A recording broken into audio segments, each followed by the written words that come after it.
ആ നിശ്ചയിട്ടുണ്ടല്ലേ? അതെ, ഞാനിപ്പോ പോരാട്ടാ, കുറച്ച് തിരക്കിലാണ്, ഒന്നും വിചാരിക്കല്ലേ. അവിടെ പോയി അമ്മേ ബ്രേക്ക്ഫാസ്റ്റ് എടുത്ത് വെച്ചോ. ശരി എന്നാ. ആ നിശ്ചി വന്നാ.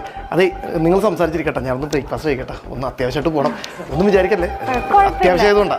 ശരി, ഓക്കെ. ആ നിസി, അതെ ഞാനൊന്ന് എമർജൻസി ആയിട്ട് പുറത്തേക്ക് പോവാണ്, നിങ്ങൾ സംസാരിച്ചിരിക്കും കേട്ടോ. ഒന്നും വിചാരിക്കല്ലേ, ഒരു എമർജൻസി സിറ്റുവേഷൻ ആയതുകൊണ്ടിട്ടാ. ഇല്ല, കുഴപ്പമില്ല കേട്ടോ. ഓക്കെ, ശരി, ബൈ.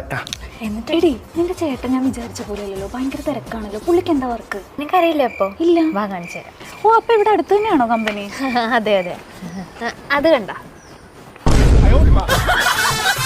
ഹായ്, കഴിക്കാമല്ലോ. അതെന്താ അങ്ങനെ? അതെ, ഈ ധൃതിയൊക്കെ കാണിച്ച് വീട്ടിൽ നിന്ന് ഇറങ്ങി വന്നതേ ഇവിടെ വന്നിട്ട് ഊഞ്ഞാലാടാനാണ്. അതായത് രാവിലെ ഫുഡ് കഴിച്ചിട്ട് ഇവിടെ വന്നിട്ട് ഊഞ്ഞാലാടും, ഉച്ചക്ക് ഫുഡ് കഴിച്ചിട്ട് ഇവിടെ വന്നിട്ട് ഊഞ്ഞാലാടും, പിന്നെ ഇവനെ കാണുന്നതേ ഡിന്നറിനാ. അപ്പൊ ചുരുക്കം പറഞ്ഞു കഴിഞ്ഞാ? ചുരുക്കം പറഞ്ഞ ജോലി ഒന്നുമില്ല, ആട്ടം മാത്രമേ ഉള്ളൂ. നല്ല ബെസ്റ്റ് ചേട്ടൻ.